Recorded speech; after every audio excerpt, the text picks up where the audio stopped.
칼과 몽치란 무엇일까라는 제목으로 오늘 본문의 말씀을 토대로 좀 생각해 보려고 합니다. 그렇기 때문에 본문의 말씀을 중심으로 해서 우리 성도님들은 좀 생각해 보시기 바랍니다. 여러분, 믿는 자와 믿지 않는 자의 삶의 원리를 여실히 보여주고 있는 본문을 찾으려고 하면 오늘 우리가 함께 읽은 본문의 말씀일 것입니다. 이 본문은 우리에게 이 땅 가운데 우리가 진정 의지해야 하며 바라보아야 할 것이 무엇인지를 간접적으로 말씀해주고 있는 내용입니다. 지난 시간 잠깐 제가 말씀드리면 예수님께서 겟세마네 동산에서 땀방울이 핏방울이 될 만큼 진지하게 힘을 쏟아 기도하셨습니다. 그 기도의 내용은 할 수만 있거든 이 잔을 옮겨달라는 기도였습니다. 하지만 그것이 주님의 뜻이 아니라 아버지의 뜻이라며 마땅히 내가 십자가에서 못 박혀 죽겠습니다 라는 순종의 기도로 그 기도를 마무리하였습니다. 그런 가운데서 연약하고 무력한 제자들은 뭘 하고 있었죠? 함께 깨어 정신 차리고 있었습니까? 아니죠. 자고 있었다라고 했죠. 고난의 때의 제자들은 주님의 진지한 상태를 이해하지 못하고 눌리는 잠을 뿌리치지 못했습니다. 이 모습은 단지 잠을 잤던 것이 문제가 아니라 그만큼 사람은 연약하다는 것을 이야기하고 있는 내용입니다. 연약한 사람이 이 세상 속에서 깨어 우리의 육신을 하나님의 영광을 목적으로 살아갈 수 있게 되는 건 우리의 힘으로 되는 게 아닙니다. 오직 성령의 능력과 성령의 인도하심으로 가능한 것임을 성경이 늘 말씀하고 있는 것입니다. 본문에 예수님은 기도를 마치시고 제자들과 말씀하실 때쯤에, 그러니까 좀 새벽쯤입니다. 늦은 밤에 산 밑에서 한 무리들이 올라오게 되었습니다. 성경에 보면 47절에 그들은 대제사장들과 백성의 장로들이 보낸 무리들이었다라고 말씀하고 있습니다. 여러분, 한번 곰곰이 생각해 보십시오. 이 무리들을 대제사장들과 백성의 장로들이 보냈다고 하는데, 그럼 대제사장들이 뭐 하는 사람들입니까? 백성의 장로들은 또 뭐 하는 사람들입니까? 뭐 하는 사람이죠, 이 사람들 다? 종교 지도자들 아닙니까? 하나님의 성전과 율법과 관련된 자들 아닙니까? 다시 말해 거룩한 백성들의 대표자들 아닙니까? 그들이 이 무리들을 보내고 있다는 거죠. 어떻게 보냈습니까? 47절에 보면 무리들이 산 밑에서 주님을 잡으려고 올라오고 있는데 그들의 손에 뭐가 들려있죠? 칼과 또 뭐죠? 몽치가 들려있다는 거죠. 예수님을 잡기 위해 그들의 손에 칼과 몽치를 누가 쥐어줬다는 거예요?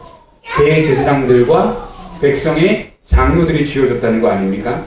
칼과 몽치는 여러분 단순히 무력을 행사하는 의미로만 볼 것이 아닙니다. 하나님을 의지하며 공정한 판결과 공정한 제사를 드리는 거룩한 지도자들이 세상이 추구하고 의지하고 있는 세상적 힘을 의지하고 있는 것을 보여주는 아주 여실히 보여주고 있는 단면입니다.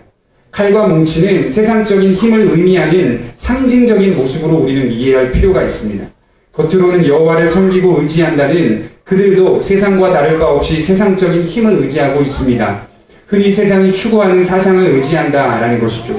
그들의 이런 행동은 하나님의 율법과는 상관없이 그들의 개인적 욕망과 부패한 죄성으로 이런 일을 꾸미고 있었다라는 것이죠. 여러분, 완악한 자들은요, 그 본성 자체가 완악하기 때문에 완악한 마음과 계산대로 완악한 행동이 나오는 것은 당연한 겁니다. 악한 사람이 악한 마음을 품으면 반드시 악한 행동으로 나오는 건 당연한 겁니다. 그리스도 안에 있는 사람들은 그리스도 안에서 선한 행동을 꾸미게 되어 있습니다. 예수 안에서 예수를 믿고 믿음으로 살려고 하는 자들은 그 마음이 이미 바탕이 선하기 때문에 행동으로 자연스럽게 선한 계획과 선한 마음을 품게 된다는 것이죠. 그 근본 바탕이 마음이 서로 다르기 때문에 이런 결과를 나타낼 수 있다는 겁니다. 무리들을 보냈던 그들은 하나님의 공의를 드러내고 율법을 준수하며 하나님의 뜻에 따라 살아가야 할 종교 지도자들입니다. 그런 그들이 부패한 세상 권력과 똑같은 행동을 보이고 있는 것은 당시 유대인 사회가 얼마나 부패하고 타락하였는지를 보여주고 있는 대목입니다. 여러분, 신앙의 형식은 남아있으나 정신은 사라지고 오직 그 형식을 자신들의 이익에 맞게 변질시켜 살아가고 있다는 것을 우리는 지금 보고 있습니다. 이것은 지도자들 뿐만 아니라 잘못된 유대인 신앙을 가지고 있었던 모든 사람들의 특징인 것입니다. 본문의 가룟 유다는 미리 군호를 짜고 무리들에게 자신이 입맞춤을 하는 자가 예수니까 그를 잡아가라 라고 말하고 있습니다. 그리고 예수님 앞에 와서요, 입을 맞추고 있어요. 라비요, 안녕하십니까? 입을 맞춥니다. 여러분, 보통 유대인들이 입을 맞추는 행동은 지금도 이런 행동을 하는데요. 이것은 그를 존중하고 존경하고 그를 신뢰한다는 표현으로 그에게 입을 맞추는 행동을 합니다. 그러나 가룟 유다는 지금 예수님을 신뢰하고 존경하고 존중하는 측면에서 입을 맞추는 게 아니라 잡아가라라는 측면에서 입을 맞추고 있는 거예요. 가룟 유다의 입맞춤을 통해 예수님은 즉시 검과 몽치를 들고 있던 무리들에게 체포를 당하게 됩니다. 여러분, 예수님은 어떠한 반항과 저항도 하지 않았어요. 주님은 그렇게 순순히 잡히셨습니다.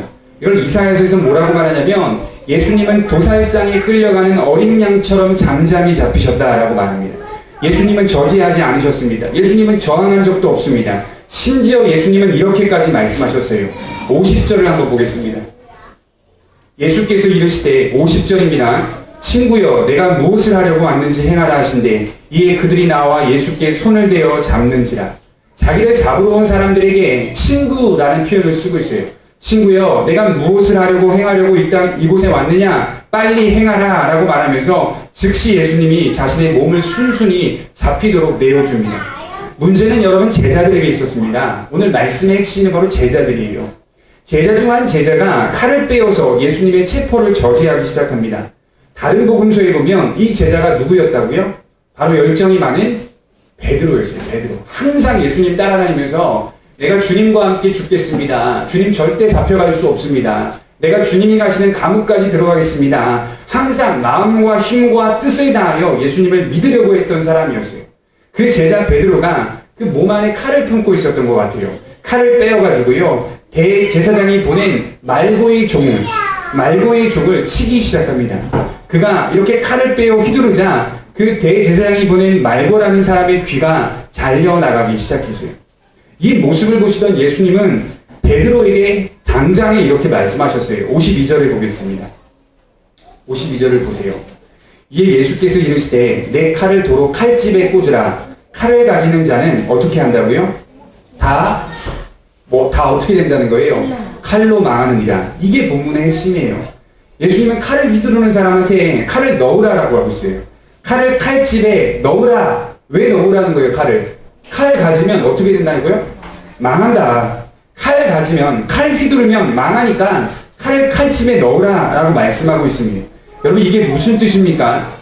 여기서 이 칼이라는 말은요, 의미하는 내용이 굉장히 깊은데 그것은 처음 칼과 몽치를 들고 올라왔던 무리들의 모습처럼 그들이 의지하는 세상적 권력과 힘을 말씀하시는 거예요.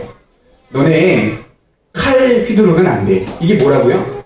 그들이 가지고 왔던, 그들이 의지하고 의존했던 세상적 권력으로 대표되고 있는 칼과 몽치를 똑같이 휘두르지 말라는 거예요. 저들처럼 세상적 권력과 힘으로 살아가는 자는 어떻게 된다는 거예요? 그걸로 인해 망하게 된다는 거예요. 그걸로 인해 너희가 휘두르고 너희가 의존하고 의지하고 있는 그걸로 인해 망한다는 거예요. 예수를 믿는다는 건 뭘까? 어떻게 생각하세요? 예수를 믿는다는 건 다른 방식과 원리를 가진다는 겁니다. 저들과 다르다는 거예요. 말만 다르다는 게 아니라 저들과 분명히 내가 다르다는 거예요. 분명한 건 우리는 세상적 권력과 힘을 절대적으로 의존하며 살지 않는다는 겁니다. 우리는 그 방식으로 살아가는 사람들이 아닙니다. 같은 방식을 지금 누가 하고 있는 거예요? 베드로가 하고 있잖아요. 지금 같은 방식을. 예수님의 제자인 베드로가 속에 칼을 품고 있었다는 것은 예수님을 의지했다기보다는 무슨 일이 생길 때, 신변의 위협이 생길 때 뭘 의존했다는 거예요? 칼을 붙잡고 있었다는 거예요. 칼을 갖고 있기 때문에 그가 의존하는 방식이 예수님에게 전적인 의존이 아니라 칼에 대한 의존도 어느 정도 가지고 있었다는 거예요. 여러분, 아기가 태어나면 예방접종이 기다리고 있습니다. 수없이 많은 예방접종이 아주 차례대로 질서대로 아주 기다리고 있습니다. 그런데 반대로 여러분, 이 예방접종을 곱지 않은 시선으로 보는 의사들이 되게 많습니다. 그래서 예방접종을 반대하는 사람들이 쓴 책이 있어요. 저도 잠깐 봤는데 이러한 예방접종의 효과가 그렇게 큰 것도 아닌데 그거 맞으면 마치 죽는 것처럼 오히려 예방접종을 맞고 나서 부작용이 심하여 그릇되어지는 일들이 굉장히 많이 있는데 한국 사람들은 유독 유난히 예방접종 다 놓치지 않고 받으려고 한다. 접종을 반대하는 자들은 자신들의 아이를 예방접종 맞히는 일에 힘을 쏟게 하지 않습니다. 그래서 자신의 아이는 예방접종 맞추지 않아요. 이처럼 방식이 다르다는 말은요, 단순히 난 달라가 아니에요. 난 달라가 아니라 정말 난 다르기 때문에 내 의지가 삶 속에서 그들과 똑같이 살아갈 수 없다는 것을 드러내 주어야 하는 거예요. 믿음은 분명히 다르다는 것을 세상 앞에서 보여줘야 합니다. 같은 세상 앞에 놓여 있지만 그 안에 우리만이 살아가는 방식이 있다는 것을 기억하셔야 돼요. 세상은 세상의 방식과 사상을 선택합니다. 결국 세상의 부패한 원리는 권력과 힘을 의미합니다. 여러분 CF 보세요. 어떤 대학이 우리의 대학의 모토는 사랑입니다. 또 어떤 대학이 우리 대학은 평화입니다. 우리 대학은 진리입니다. 이런 것들을 표방하여 TV에서 계속적으로 이것을 상징하고 드러내주고 있습니다. 또 어떤 대학은 우리 대학은 겸손입니다 라고 드러내주고 보여주고 있어요. 근데 정말 세상이 사랑과 평화와 겸손과 온유 이런 것들로 대표하고 있습니까? 그렇다면 여러분 국가의 권력을 상징하는 국방력이 왜 늘어나야 하는 거죠? 그러면 그 국가가 세냐 안 세냐는 뭘로 판단하는지 아세요? 그 국가가 한 해 예산이 군사에 얼마나 쓰느냐 이걸로 판단을 해요. 1위가 누구겠습니까? 퀴즈를 낼게요. 국방 예산의 1위가 누구예요? 어느 나라입니까? 전 세계에서 어느 나라가 제일 많이 국가의 국방력에 그 국방비를 투자할까요? 북한이요? 아닙니다. 북한은 우리나라보다 약해요. 미국이죠. 미국이 얼마를 사용하는지 제가 이렇게 자세히 통계청에 들어가서 봤더니 650조 2186억을 사용한대요. 650조 2186억. 이 돈은요, 우리나라 전체 예산을 굴릴 수 있는 돈이랍니다. 그러니까 어마어마한 거죠, 금액이. 그럼 우리나라 12위. 얼마 사용하냐면 37조 3948억. 12위. 북한은 더 밑으로 떨어집니다. 돈이 없습니다. 일본, 러시아, 이런 사람, 중국, 이런 사람들은 다 맨 앞에 있고요. 왜 이런 사람들이 국방비를 늘려갑니까? 권력과 힘 아니겠어요? 아무리 평화를 외쳐도요, 그들 나름대로 뒷구멍에서는 무기를 만들고, 핵을 만들고, 전함을 만들고, 비행기를 만들고, 탱크를 만들고, 이런 거 하고 있어요, 이런 거. 왜 그런 겁니까? 자기들이 알아요. 사람들이 알아요. 이 땅이 부패한 세상이라는 걸 사람들이 안다니까요. 예수 안 믿어도 자기들의 마음속에 그걸 알고 있어요. 탱크 만드는 목적이 뭐예요? 유사시에 누군가 어떤 나라가 우리나라에 침투했을 때 전쟁하겠다 하는 거 아니에요? 그것 때문에 만드는 거죠, 상식적으로. 그러면 다른 나라가 왜 우리나라에 침투하겠냐 이거예요. 평화를 외치고 사랑을 외친다면 침투하면 안 되죠. 사람들은요, 교회 안 다니고 예수 안 믿어도 은근히 자기 마음속에, 자기들의 생각 속에 인간이 죄된 존재라는 것을 은근히 확인하고 있어요. 그리고 그것을 아니라고 말하면서도 그렇게 행동하며 살아가고 있다는 거예요. 너무나 가슴 아프죠.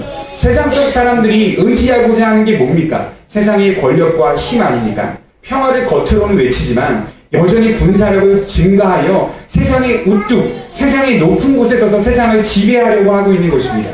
여러분 일본을 보세요. 일본 지금 이번에 법 통과됐잖아요. 자유권. 그 자유권이 뭡니까? 유사시에 자기 나라만 지키겠다는 게 아니에요. 유사시에 대한민국에 들어와서 자기들이 관여하겠다는 거예요. 우리나라에 들어와서 관여하겠다는 거예요. 또 어떤 나라가 허락해주면 그 나라에 또 들어가서 관여하겠다는 거예요.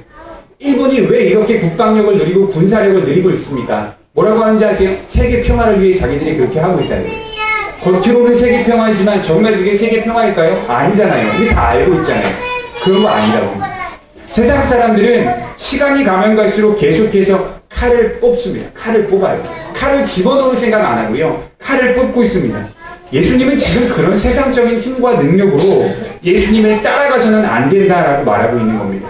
세상이 말하는 그 논리로 예수님을 믿으려 하지 마십시오. 베드로야, 칼집에 넣으라. 칼을 넣으라. 칼 뽑으면 칼 때문에 망한다 라고 말씀하고 있는 거예요.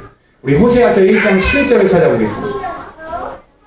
구약성경 호세아서 1장 7절 1257페이지에 있습니다. 구약성경 1257페이지에 있습니다. 호세아 선지자가 굉장히 중요한 말을 하고 있는 내용이 나오는데요. 호세아서 1장 7절입니다.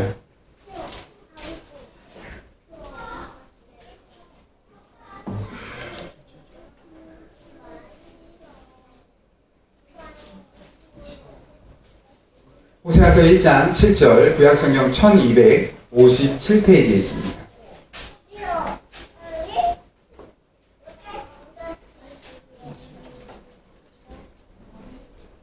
우리 한 목소리로 같이 읽어보도록 하겠습니다. 시작.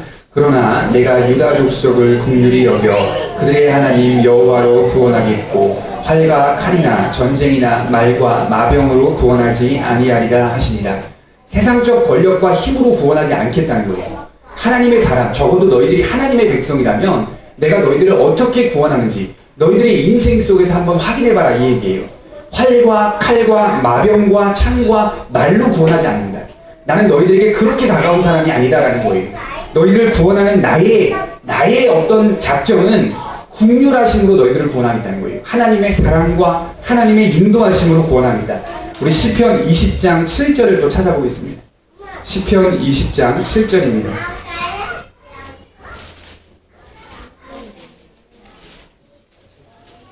시편 20장 7절입니다.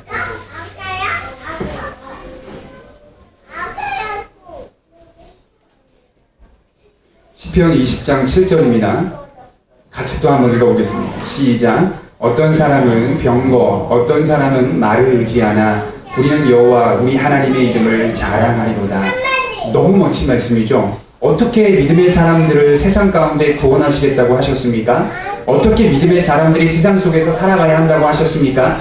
믿음의 사람들이라면 칼과 몽치가 자신을 보장해준다는 사고방식을 버리라는 거예요.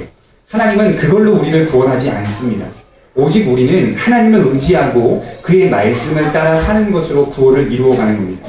베드로는 예수님을 따르면서도 은근히 마음속에 칼을 품고 있었습니다. 그렇게 주님의 말씀을 들으면서 그는 칼을 품고 있었어요. 그리고 휘두르기까지 했습니다. 그렇다면 여러분, 베드로도 세상 사람들과 다를 바가 뭐가 있겠습니까? 베드로 또한 세상 사람들과 같은 행동을 하고 있는 겁니다.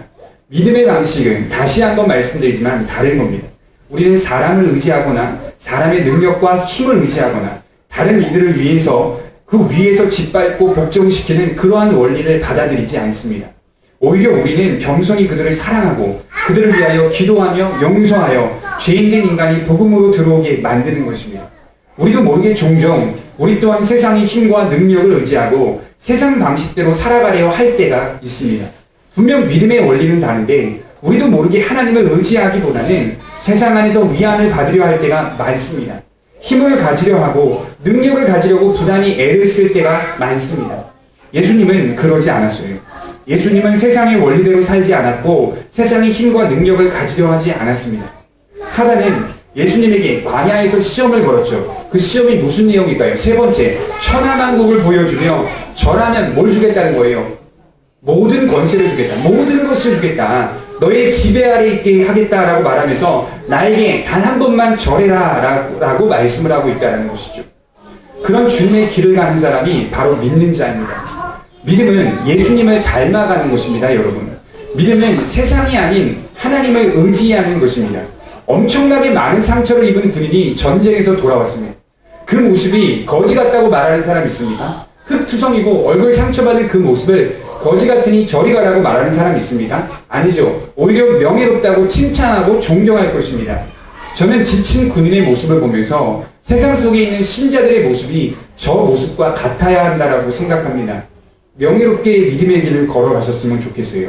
어려움을 늠름하게 맞서세요. 피하지 말고 맞서고 이겨내며 세상과 같은 방식으로 맞서지 않고 믿음의 방식으로 맛을 내고 빛을 비추는 그런 역할을 하는 성도들이 되시기 바랍니다. 오래전에 로또 복권을 제가 하나 이렇게 받게 되었는데 근데 그게 당첨이 된 거예요. 그래가지고 5만원짜리가 당첨이 된 거예요. 안 되보셨죠? 처음 돼봤어요 저는. 근데 5만원짜리가 된 거예요. 얼마나 신기한지 되는구나. 네, 되는구나. 그 생각이 먼저 불현듯 드는 거예요. 그리고 나서는 은행에 방문해가지고 여기 그 강남시장 뒤에 은행 하나 농협 있잖아요. 딱 내밀면서 그 번호표 받아가지고 5만원 당첨돼서 왔다고. 처음 해보는 행동이니까. 아 축하한다고. 그러면서 5만원어치 복권을 더 사지 않겠냐고 물어보는 거예요. 은행 직원이. 그래서 당장에 절대 살 생각 못하고 5만원 달라고. 그리고 받아서 맛있게 썼습니다. 근데 생각을 해보니까 그걸 받아서 생각을 해보니까 이런 생각이 드는 거예요. 아 이게 되는구나 라고 생각을 하면서 제 마음과 제 생각 속에서 하나님의 말씀에 순종하려는 마음과 생각보다는 내가 믿음의 길을 걷고 있는 사람의 모습으로 살겠다라는 각오보다는 그게 제 마음을 흔들어 놓는 거예요. 왜 사람들이 그런 복권방에 들어가서 거기서 줄을 서가지고 그렇게 계속하여 복권을 구입하는지를 어느 정도가 이해가 되더라고요. 여러분 그렇습니다. 한 번 사람들이 세상적인 맛과 세상적인 것에 의존하고 의지하기 시작하고 달려들려고 하면 끝이 없는 것 같아요. 저는 끝이 없어요. 끝이 없으니까 우리나라에서도 복권을 사는 구매 금액을 10만 원 단위로 그 이상을 못 사게 만들었어요, 법적으로. 그러니까 10만 원 이하로밖에 못 사는 거예요. 그러니까 그 복권에 미친 사람들은 딱 10만 원어치를 매주 사는 겁니다. 매주 10만 원어치 5주 동안 매주 산다고 생각해 보세요. 얼마입니까? 50만 원, 50만 원. 그래서 엄청난 거예요. 그 금액을 1년 단위로 끊어보면 어마어마한 거예요. 사람들이 그렇게 그 꿈을 가지고 그렇게 하고 있는 것을 보면서 어느 정도 이해가 되더라고요. 한번 그렇게 세상적인 것에 의존하고 의지하기 시작하면 결국 세상적인 방식과 원리대로 나아갈 수밖에 없다라는 거예요. 제가 그걸 한번 경험하니까 이게 세상의 맛이 이처럼 달고 오묘하구나 라는 것들을 깨닫게 됩니다. 죄인들은요, 죄인들의 맛을 좋아해요. 죄인들의 맛을.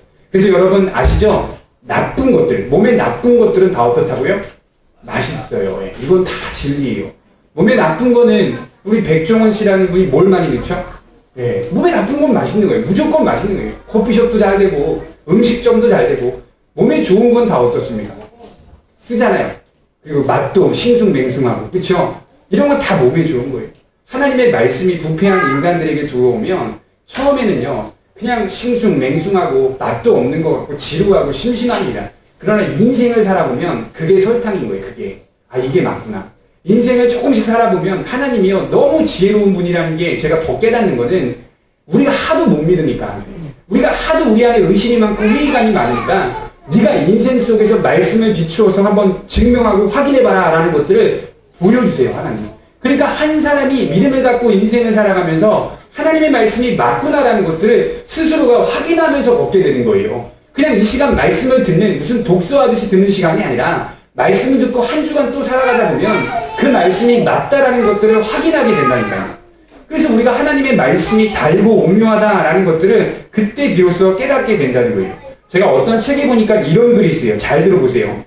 빛의 넓이와 범위가 그렇게 크진 않지만 인위적인 형광등보다 반딧불을 사람들은 더 아름답다고 이야기합니다. 신자의 삶이란 그런 겁니다. 세상은 당장에 형광등을 필요로 하며 그것만을 따라가려 하지만 정작 뒤를 돌아볼 시간과 인생의 의미를 찾는 시간이 발견되면 반딧불같이 살았던 성도의 인생이 값졌다라고 사람들이 모두 인정해주게 된다는 거예요. 여러분 우리는요 형광등이 아닙니다. 반딧불입니다. 자연스럽게 주님의 말씀을 따라 하나님의 뜻에 따라 살아가는 비록 많은 곳을 비추지 못한다 하더라도요 잠깐 비춘다 하더라도요 선하고 아름답게 세상이 다수가 다 죄인들의 모습으로 살고 있잖아요. 그 세상 속에서 반딧불과 같이 그런 인생을 살다가 조용히 아름답게 소멸되는 것이 우리 인생이라고 저는 믿습니다. 자칫 여러분들이 정신을 놓으면 우리 안에 우리도 모르게 칼과 몽치를 품게 됩니다. 그러다 베드로와 같이 실수할 수 있게 됩니다. 신자는 항상 주 안에 있어야 합니다. 칼이 아닌 몽치가 아닌 예수님을 품으시기 바랍니다. 항상 주님을 품으시고 거룩할 성, 딸을 또 성도 예수님의 진리를 따르는 자들이 되시기 바랍니다. 그 길이 틀리지 않았으면 하나님께서 분명히 성도들에게 보여주시고 드러내실 겁니다. 칼과 몽치를 의지하는 자는 그것 때문에 망합니다. 세상적 권력과 힘만을 의지하는 추구하는 자는 그것으로 인하여 실패하게 됩니다. 우리는 그런 세속적인 권력과 힘에 지배받는 인생이 아니라 예수님의 말씀에 지배받는 인생이 되시기를 바랍니다. 우리 마지막으로 열왕기하 2장 12절을 찾아보고 마치도록 하겠습니다. 열왕기하 2장 12절입니다. 561페이지입니다. 구약성경 561페이지.